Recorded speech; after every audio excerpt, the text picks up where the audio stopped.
Hey, welcome. Today we're diving into something that's frankly a game changer for the nonprofit world. We're talking about Agentic AI and how it might just be the most productive new teammate you could ever ask for. Does this look familiar? I mean, you got into this work because you're passionate about the mission, right? But somehow you end up just buried under a mountain of spreadsheets, donor reports, and just all that admin busy work. It feels like a constant battle to find time for what actually matters, connecting with people and moving your mission forward. And you're definitely not alone in this. These are pretty much the big three headaches for so many nonprofits.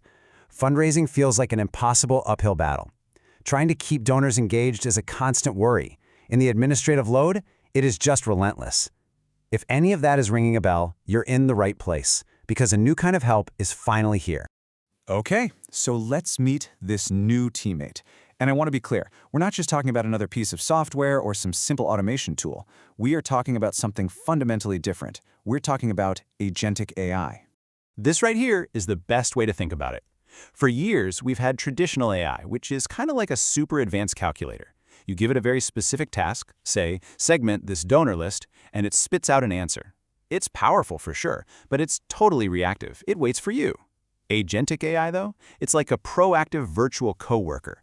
It doesn't just sit there waiting for instructions, it actually takes initiative.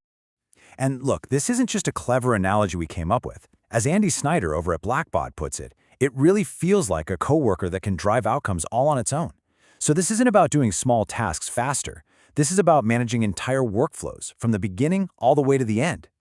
So here's the textbook definition, but let's break it down. Agentic AI is an autonomous system. It manages complex stuff, it makes decisions on its own, and this is the really key part. It adapts in real time. So if it notices a fundraising campaign isn't quite working, it can actually adjust its strategy on the fly, all without needing you to step in. Okay, so that all sounds pretty great in theory, but what does this actually look like in the real world? Let's get into some real-world examples of nonprofits that are already seeing just incredible results. First up, we've got Animal Haven. Their challenge was a classic one.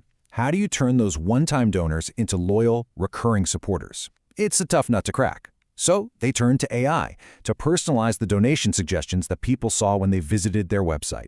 And the result? Get this, a staggering 264% increase in recurring donors. I mean, that's not just a small tweak.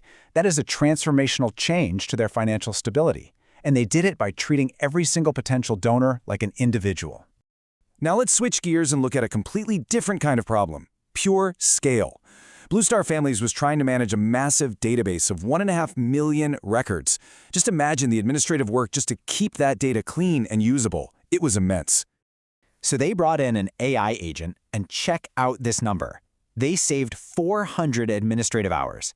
Not per month, not per year, per week. That is literally the equivalent of 10 full-time employees, and as a bonus, they doubled their data accuracy.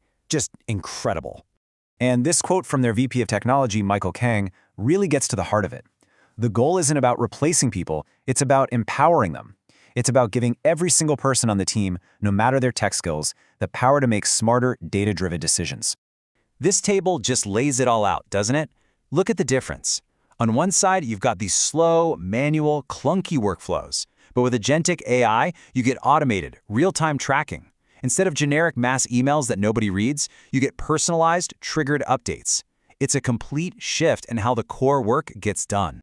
All right, so you're seeing the potential. The next logical question is probably, okay, great, but how can my organization actually do this? It might seem a little intimidating, but there's a pretty clear roadmap you can follow to get started. It really boils down to 3 manageable steps. First, and this is important, don't try to boil the ocean. Start small. Pick a focused pilot project to just test the waters. Second, and this one is non-negotiable, you have to build a strong data foundation. And third, always maintain human oversight. Remember, this is a tool to amplify human work, not to replace it. Let's just pause on that second point for a moment, because it is absolutely critical. You've heard it before. Garbage in, garbage out. It's never been more true. Your AI is only going to be as smart as the data you feed it. So before you even think about this stuff, you have to get serious about cleaning, organizing, and standardizing your data. Okay, it's really easy to get swept up in the promise of new technology. It's exciting, but to actually be successful, we also have to be realistic about the challenges. So let's do a quick reality check here. The promise versus the potential pitfalls. On one side, the benefits are crystal clear. Huge gains in efficiency, deeper relationships with donors, the ability to scale your impact. But on the flip side, the challenges are just as real. This isn't plug and play. It's going to require you to redesign workflows. It forces you to solve that data quality issue we just talked about. And, maybe most importantly, you have to manage the human side of this change. This quote from Geoff Korb at the Huron Consulting Group really nails it. This is not about a blanket substitution of people. It's about making smart, strategic choices that actually align with your mission. It's about using technology to amplify your purpose, not lose sight of it. And that really leaves us with the big final question, doesn't it? This technology gives us incredible power to automate and to scale our work, but we're in a sector that's built on empathy and connection and trust. So how do we make sure we protect that uniquely human touch that is the real engine of our mission?